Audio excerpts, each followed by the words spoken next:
On today's episode of I've Run Out of Money Again, a big box from ABW Motorsport. Right. If anyone's never ordered from ABW before, like myself, certainly can't complain about the packaging. I just ordered these maybe about a week and a half ago, and they're here already. So this is the rear panels for the Hawkeye Impreza 2-door conversion. So a bit like the 22B, that's what we're going for anyway. So the 22B had 2 doors,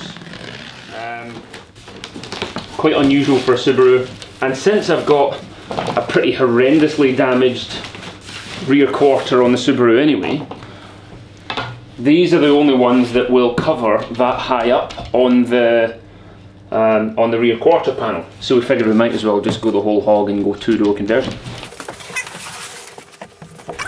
Now my dear wife, Jessie, is very puzzled about why that I want to take away the back doors in my practical family car. But she's supportive anyway.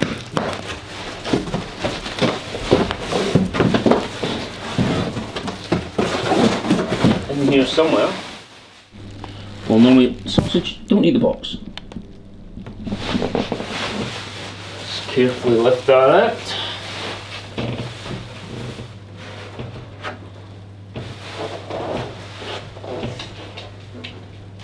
So I need a little bit of sanding down here, but that should be covered up under the side skirt anyway. We've got a lip in place for putting in rivets. It just looks like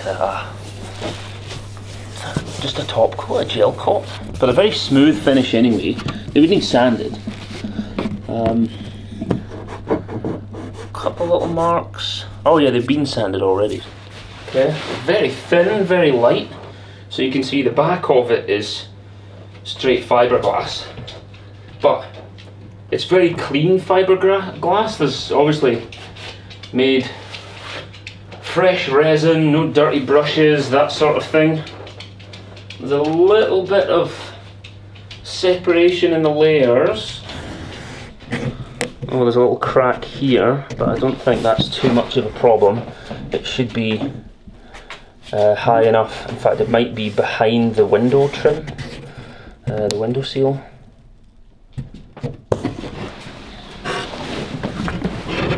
Just see there, a little bit of separation in the layers of the fibre, but not too bad. Back of the fuel cap, that's always going to be a tricky bit to mould, but it looks good. That, I imagine, is the fuel filler door. It's like a block. So it's a full 3-dimensional block which glues onto the fuel filler cap. Also you'll need a bit more sanding, maybe a bit more filling. There's some high spots on it. I'm curious to see how the fuel filler door is actually going to swing open with this thing on it. That might be a challenge. Panel number 2.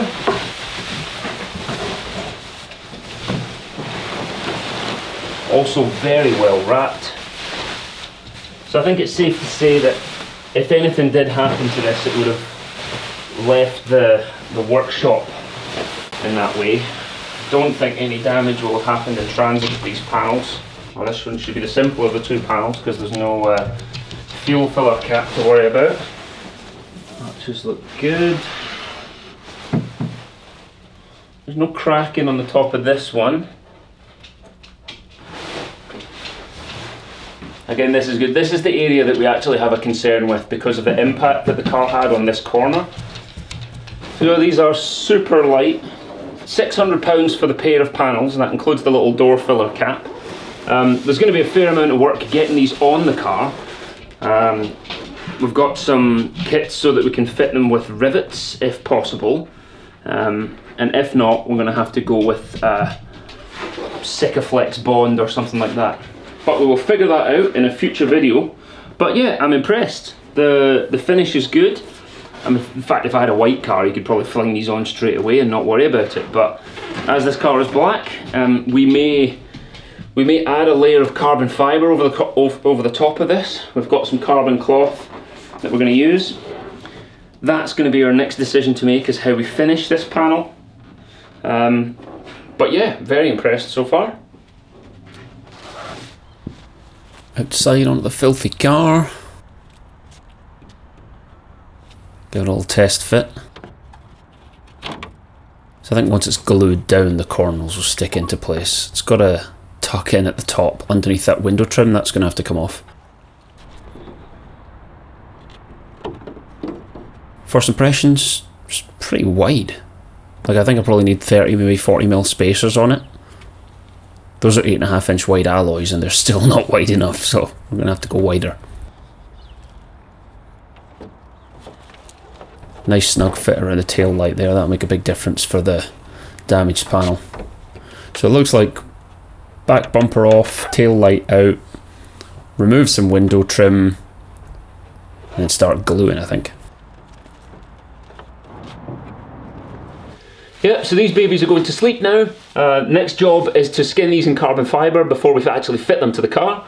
Then our plan is to use some riv nuts and body bond adhesive, like a Sikaflex type product. We're going to glue those on as part of our conversion into a drift car. If you've got any hints and tips for us at this point, we could probably use them. We've never tackled a bodywork job of this size before, but it seems like a good way to take a crash damaged Subaru Impreza and make it a bit more interesting. Because what's the point in me spending £500 on a replacement standard panel when I can get these for £600, and with a bit of effort and bodging we can fix them and make it into something a bit more special. So thanks for watching, everyone. Hit like if you enjoyed the video, subscribe if you want to follow the build. We'll see you guys in the next one. Thank you very much. Bye.